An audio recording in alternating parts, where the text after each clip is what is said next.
महामानव तथागत बुद्ध के चरणों में श्रद्धा सुमन अर्पित करते हुए मंचासीन पूर्व सांसद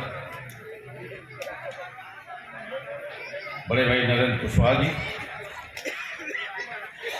मुख्य वक्ता के रूप में बड़े भाई राकेश जी,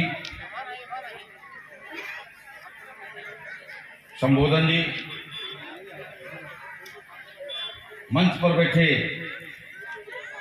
हमारी पार्टी के जमुनापाल के जिलाध्यक्ष रमाकांत जी, गंगापार के जाबाज सिपाही और प्रतापपुर विधानसभा से कैंडिडेट रहे अरविंद विश्वकर्मा जी, हमारे राष्ट्रीय प्रवक्ता गोपाल दास गुप्ता जी, हमारे 96 के जाबाज सिपाही और प्रत्याशी रहे गोपीनाथ कोल जी, सामने हरे कृष्णा जी, इस कार्यक्रम का संचालन कर रहे केपी साकी जी, इस कार्यक्रम की अध्यक्षता कर रहे पितातुल्य हम लोगों के राजनीतिक गुरु रामनारायण मौर्य जी, इस सम्राट अशोक वेलफेयर सोसाइटी के नवनियुक्त अध्यक्ष डॉक्टर अवधेश मौर्य जी, सभी पत्रकार बंधु, आए हुए हम उम्र साथियों, बुजुर्गों, माताएं, बहनों, प्यारे बच्चों, हम इस मंच के माध्यम से आपका हार्दिक स्वागत और अभिनंदन करते हैं। एक ऐसे व्यक्ति का नाम मैंने नहीं लिया जिनका वक्तव्य मेरे से पहले आपने सुना, वो सम्यक सेवा संघ की संरक्षिका हैं, संस्थापक हैं, जो आज पूरे उत्तर प्रदेश के कई जिलों में प्रतिदिन सुबेरे सम्यक सेवक संघ का एक शाखा लगती है। जैसे मझगवा में भी एक बैनर लगा हुआ, उसके संरक्षक हमारे केपी साकी जी हैं, मांडा में गोपाल जी हैं। दूसरी बात, हमारी पार्टी के राष्ट्रीय महासचिव हैं, हम लोगों की संरक्षिका भी है। उसके साथ साथ आपने पाली भाषा में डिग्री लेने के बाद जो ये विषय रखा गया, विषय बिंदु, उस विषय बिंदु से हट करके उन्होंने कोई बात नहीं किया। अब विषय बिंदु पर काफी चर्चा अगर कभी करना हो तो मैंने कहा भी था केपी साकी जी से कि बौद्ध कथा करवा दो और मैथिली साकिया जी को बुला लो, 7 दिन की बौद्ध कथा करवाओ, इनसे पूरा इतिहास जान जाओ, बुद्ध के बारे में जान जाओगे, सम्राट के अशोक के बारे में जान जाओगे, चंद्रगुप्त मौर्य के बारे में जान जाओगे। क्योंकि पश्चिम में अब 7 दिन की कथाएं जब होती हैं, कई कई कथाओं का आयोजन भी उन्होंने किया और व्यासपीठ पर बैठ करके आपने कथा का भी प्रवचन किया। तो ऐसे हमारे बीच में समाज सेविका मैथिली साकिया जी, तो मैं इस मंच के माध्यम से उनका अभिनंदन करता हूं, स्वागत करता हूं। साथियों, मैं बहुत ज्यादा इस विषय पर नहीं जाना चाहता, राजनीतिक व्यक्ति होने के नाते मैं पार्टी का अपने नाम नहीं ले रहा हूं, भले हमारे केपी साकी जी कह दिए हों कि हम किस पार्टी के राष्ट्रीय अध्यक्ष हैं, लेकिन आपको मैं इस पर चर्चा आपसे करूंगा क्योंकि अभी मैं 25 फरवरी से निकला हूं। अभी पटना का भी उन्होंने नाम लिया, तो हम लोग 26 तारीख को हमारा पटना में भी कार्यक्रम था, वहां से हम लोग लखनऊ आए, लखनऊ से फिर रायबरेली होते हुए कल इलाहाबाद पहुंचे, आज आपके बीच में आया। साथ में मैथिली साकिया जी भी थी। बाखूबी हम लोगों ने देखा, इन्होंने भी पूछा किला कहाँ है सम्राट अशोक का, तो पाटलिपुत्र में है, जिसे कुसुमपुर भी कहते हैं, पुष्पावती भी कहते थे, अजीमाबाद भी कहते थे, आज पटना कहते हैं। वो गंगा के उस पार में खड़हर के रूप में पड़ा हुआ है और एक जगह कहीं पार्क भी बना गया। तो हम बहुत ज्यादा उस पर नहीं जाएंगे क्योंकि विस्तार से मैत्री साक्या जी ने आपको बताने का काम किया। हम रोना रोते हैं, जहां भी बौद्ध महोत्सव होता है हमारे वक्ता लोग केवल रोना रोते हैं, उसमें हम भी हैं, ये नहीं कहते कि हम बहुत अच्छे हैं। समस्याओं का रोना रोते हैं। संविधान खतरे में है, राष्ट्र खतरे में है, हमें शूद्र कहा जा रहा है, हमें हिंदू कहा जा रहा है, वो सनातनी नहीं बन रहे हैं, लेकिन समस्या का समाधान की बात कोई नहीं करता। भगवान महामानव बुद्ध ने जब समस्या देखा तो उसका कारण ढूंढा, और जब कारण ढूंढा तो उसका निवारण भी कर दिया। और जब निवारण क्या किया, बौद्ध धर्म एक शांति का पाठ लोगों को पढ़ाना शुरू किया। तो 56 देश नहीं, अभी हमारे गुप्ता जी ने बताया 102 देश में बौद्ध धर्म फैल गया। बौद्ध धर्म तो लोग मानने लगे, शांति प्रिय जीवन बिताने लगे। राजपाट जो राजा लोग कर रहे थे उस समय, जो हमारे पूर्वज थे शांति ढंग से राजपाट करते थे, न वहां कोई असमानता थी, न कोई छुआछूत था, न कोई भेदभावना थी, न कोई समस्या से ग्रसित था। भाषण तो हम लोग लंबा लंबा देते हैं, लंबी लंबी बात करते हैं, समस्याओं को गिनाना शुरू कर देते हैं, लेकिन उस समस्या का निवारण हम नहीं कर पा रहे हैं। इस देश में जो हमारे विरोधी हैं, वो राज सत्ता पर बैठ करके हमारे ऊपर शासन चला रहे हैं, हमें गुलामों जैसा जीवन व्यतीत करने पर मजबूर कर रहे हैं, सारे अधिकार हमारे छीने जा रहे हैं। ये समस्या की बात हम लोग करते हैं, लेकिन इन्हें कैसे हटाया जाए इस पर हम कभी भी चर्चा नहीं करते। अरे 100 में 90 आप हो। भारत का संविधान में डॉक्टर अंबेडकर ने लिखा, हम भारत के लोग, जब हम भारत के लोग तो हम भारतीय, और हमारे अंदर अगर जिस दिन भारतीयता आ जाए तो ये छुआछूत भेदभावना सब खत्म, सब एक समान। और अपने इतिहास को जब देखेंगे तो अपने महापुरुषों की बताई हुई रास्ते पर जब चलेंगे तो लखनऊ दिल्ली की कुर्सी पर कौन बैठेगा? इस 90% समाज का व्यक्ति बैठेगा। और वहां से जो एक आशा की किरण चलेगी वो आपके दरवाजे तक आएगी, आपके चेहरे पे मुस्कान होगी, आपके बच्चों को शिक्षा मिलेगी, आप स्वाभिमान और सम्मान से कहेंगे कि हम बुद्ध के देश के हैं, बुद्ध के वंशज हैं, हम सम्राट अशोक के वंशज हैं, हम इस देश को अखंड भारत बनाए थे। कौन बनाया था? चंद्रगुप्त मौर्य ने अखंड भारत की नींव पद्मनंद ने रखी, और अखंड भारत बनाया चंद्रगुप्त मौर्य ने। और राष्ट्र निर्माण किसने किया? सम्राट अशोक ने। उसमें सभी अमात्य होते थे, सभी का सम्मान हुआ करता था। और आज क्या है? ये 90% समाज के लोग 3500 पार्टियां बना करके अपने ही समाज के लोगों को गुलाम बनाने का काम कर रहे हैं। स्वतः अभी मैत्री साक्या जी ने कहा, स्वार्थ के लिए, विधायक, सांसद, मंत्री बनने के लिए 1-2 टिकट पर समझौता कर लेंगे, या 1-2 टिकट पे जीत करके कोई सम्राट अशोक बन जा रहा है, कोई चंद्रगुप्त मौर्य बन जा रहा है, कोई महाराजा जस्सा सिंह रामगढ़िया यानी विश्वकर्मा समाज का भी राजा बन जा रहा है। ये 90% समाज के लोगों, अब वो समय आ गया है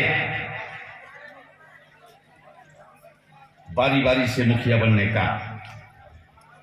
आप के समाज में एक ऐसे महापुरुष पैदा हुए थे जिनका नाम आप लोग जानते भी होंगे, पढ़ा भी होगा उनको आपने, जगदेव, बाबू जगदेव प्रसाद जी। उन्होंने इस समाज के लोगों को एकजुट करने का काम किया था। एक दल भी बनाया था उन्होंने, शोषित दल, लेकिन उसके मुखिया नहीं बने वो। उस दल से 3 बार बिहार में सरकार बनी, लेकिन तीनों बार मुख्यमंत्री, 4 बार, 5, 6 बार, और 6 बार वो मुख्यमंत्री नहीं बने। उत्तर प्रदेश के एक नेता उसी तरह के उस जमाने में निकले, रामस्वरूप वर्मा जी, उन्होंने बनाया था समाज दल। बाबू जगदेव प्रसाद जी की मुलाकात उनसे होती है और दोनों नेता जब मिलते हैं कि लखनऊ और पटना जब एक हो जाएगा, बिहार और उत्तर प्रदेश जब एक हो जाएगा, तो हम इस देश के अन्य छोटे छोटे प्रांतों में इस 90% के लोगों की सरकार बनाएंगे और सबसे बड़ी पंचायत यानी जो दिल्ली में है उस डबल पी पर कब्जा करेंगे। और जब तक डबल पी पर आप कब्जा नहीं करोगे, जब तक इस देश में राजनीतिक परिवर्तन नहीं होगा, तब तक कभी भी सामाजिक परिवर्तन नहीं हो सकता है। इसका उदाहरण आप लोगों ने देखा इसी कार्यकाल में, जो प्रधानमंत्री है इन्हीं के कार्यकाल में आपने देखा होगा। कोरोना के समय में थाली बजवा दिया, चाहे बुद्ध को मानते रहे हो, चाहे महावीर को, चाहे ईसा को मानते रहे, चाहे मोहम्मद को, चाहे जिस पार्टी में रहे हों, चाहे जितना उनको गरिया रहे हों, लेकिन उसी कुर्सी पर बैठ करके वह व्यक्ति कहा कि थाली बजाओ, तो सवेरे सब थाली बजाए। मैं सांसद जी भी बजाए थे, पूछ लीजिए बैठे हैं।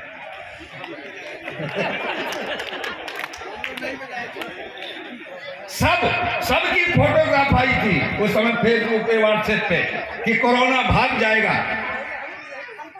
ये है वो सत्ता की ताकत। इसलिए मैं आप लोगों से निवेदन करना चाहता हूं, इस 90% समाज में तमाम महापुरुष पैदा हुए जो केवल अपने समाज के लिए नहीं, अपने लिए नहीं, इस 90% समाज के लिए लड़ाई लड़ा, संघर्ष किया। इसलिए आप लोगों से मैं निवेदन करूंगा कि अब 90% समाज के लोगों एकजुट हो जाओ। तमाम हमारे जैसे नेता आएंगे आपके बीच में, कोई किसी पार्टी की बात करेगा, कोई किसी पार्टी की बात करेगा, कोई किसी पार्टी की बात करेगा, और छोटी छोटी पार्टियां बना करके लोग गठबंधन की बात करते हैं। और जब गठबंधन हो जाता है तो स्वतः फायदे के लिए अपने परिवार का टिकट लेकर के विधायक, सांसद और मंत्री बनकर के 1-2 सीटों पे बात करते हैं कि राष्ट्र खतरे में है, संविधान खतरे में है। कैसे बताएंगे आप? देखना भी चाहिए आपको, एक हाथी जैसी पार्टी इस देश में शासन कर रही है। यह देश लोकतांत्रिक है, संगठनों में लोकतंत्र की व्यवस्था नहीं है। और आप कहेंगे कि हम उखाड़ करके फेंक देंगे, संविधान बचा लेंगे। आज वो पूर्ण सत्ता में हैं, जब चाहेंगे तब संविधान को बदल देंगे और जब चाहेंगे तब आपको जेल में डाल देंगे, आपके ऊपर मुकदमा लिख देंगे। लेकिन आप चिल्लाते रहोगे, आप कुछ नहीं कर सकते हो।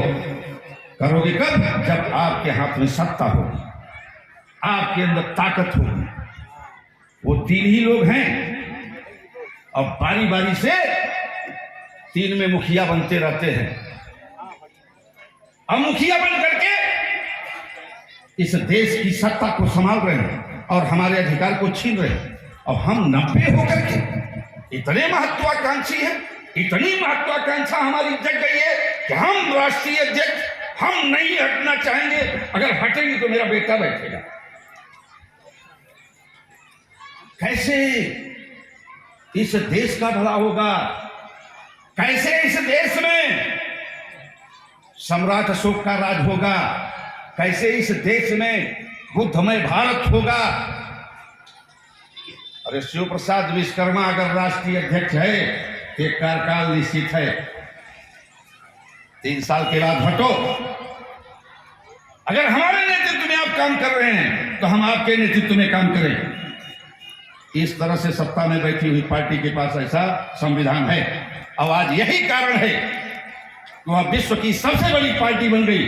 नहीं, 36 साल समय उत्तर प्रदेश का गया, इसी तरह से बिहार का। ये दो हिंदी भाषी प्रांत और सबसे जबरदस्त प्रांत हैं। यहीं से एक बिल्कुल आंदोलन या संघर्ष का एक आवाज उठती है।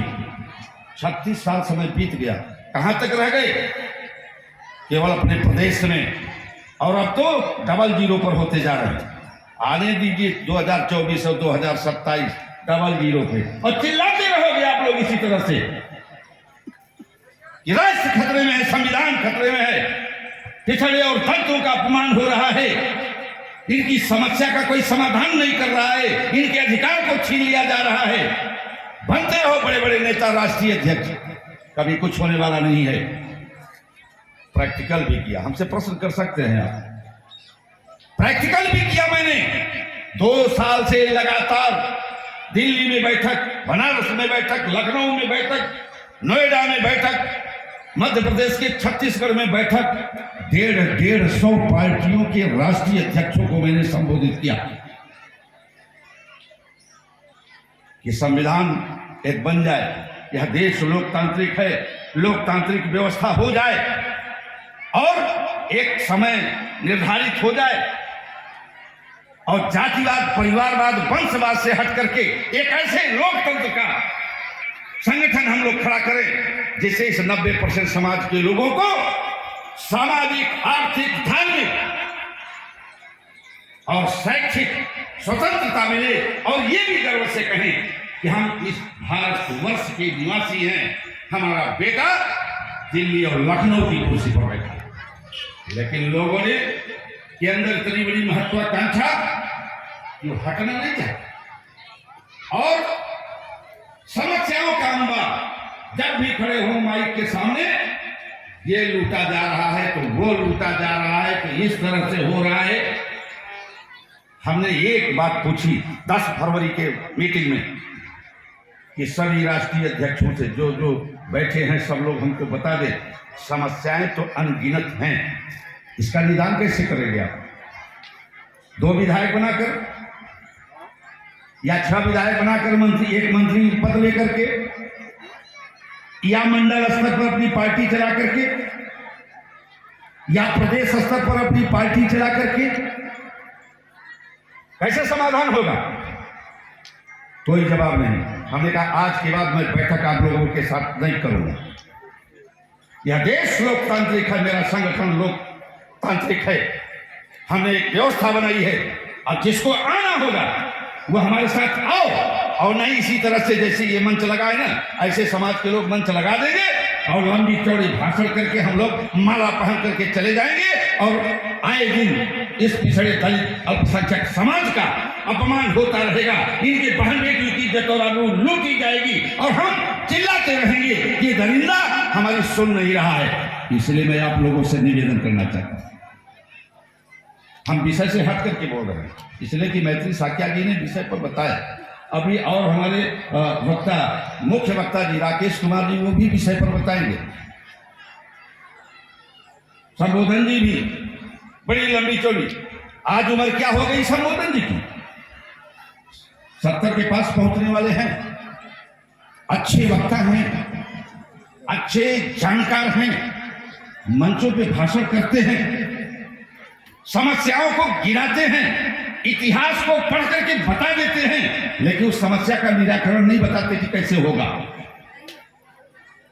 70 वर्ष की उम्र हो रही है, अब मान लीजिए 10 साल और चलेंगे, बढ़िया भाषण करेंगे। इसलिए मैं आप लोगों के सामने एक प्रश्न छोड़ करके जा रहा हूं। बहुत से नेता हमारे जैसे आएंगे, कोई सम्राट अशोक पैदा हो गया, कोई चंद्रगुप्त मौर्य पैदा हो गया,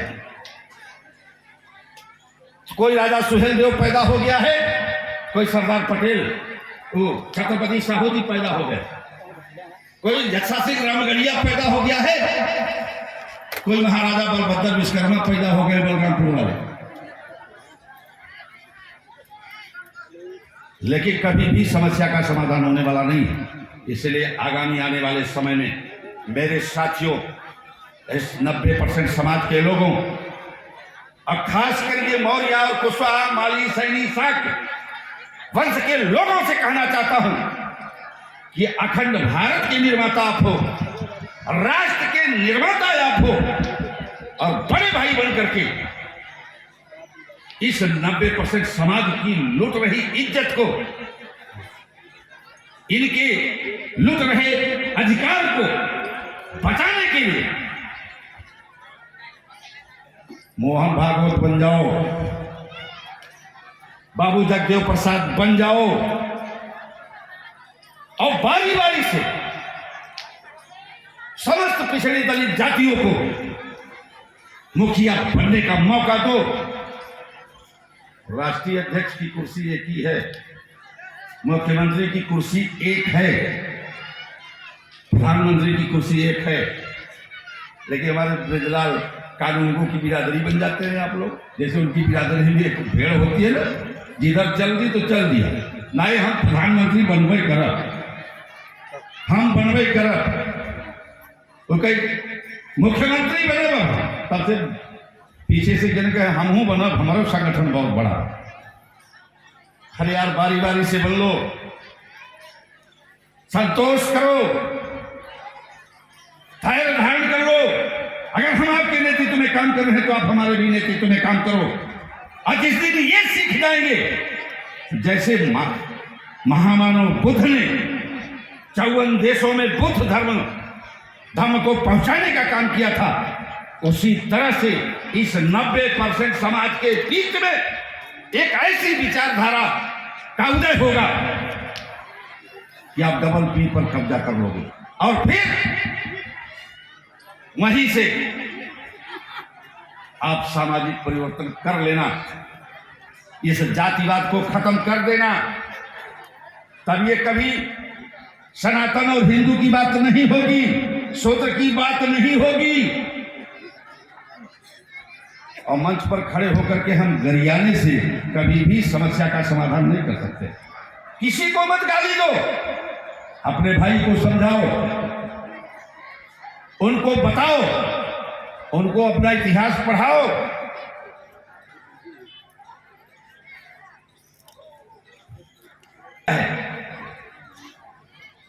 जो अपना इतिहास नहीं जानता वो गुलाम होता है, जो अपने महापुरुष को नहीं जानता वो गुलाम होता है। इसलिए अपने इतिहास को पढ़ना सीखो। हमने कई मंचों पर कहा है कि आप बुद्ध को मानते हैं कि बुद्ध की मानते हैं, आप सम्राट अशोक को मानते हैं सम्राट अशोक की मानते हैं। जवाब नहीं मिला है। पैसा खर्चा किया, मंच लगाया, भाषण किया, घर जाएंगे भूल जाएंगे, फिर वही सनातनी आपको लूटने चला आएगा। कहेंगे यार वो मंच की बात है, वो तो वहां कार्यक्रम था इसलिए चले गए थे। अगर अपने महापुरुषों के बताए हुए रास्ते पर चलना है तो जो यहां से सुन करके जा रहे हैं उसको अक्षरशः अपने जीवन में उतारने का काम करें। किसी का विरोध न करें, उसका बहिष्कार करें। और जिस दिन बहिष्कार करना शुरू कर देंगे आपका अधिकार मिलना शुरू हो जाएगा। आपके भाइयों के अंदर एक ऐसी चेतना जागृत हो जाएगी कि आप राजसत्ता की तरफ मुख कर जाएंगे। इसलिए साथियों, हम ज्यादा समय न लेकर के अपनी बात तो क्या होगी, समस्या ही है इसका निराकरण में तो कहा जाता है 18 घंटे 20 घंटे 22 घंटे 24 घंटे दी जा रही बिजली, लेकिन वो अपना काम कर जा रहा है। आज सम्राट अशोक जयंती समारोह सम्राट चक्रवर्ती सम्राट अशोक वेलफेयर सोसाइटी के तत्वाधान में आप मना रहे हैं। जयंतियां 15 दिन पहले से मनाई जाती हैं और 15 दिन बाद तक मनाई जाती है।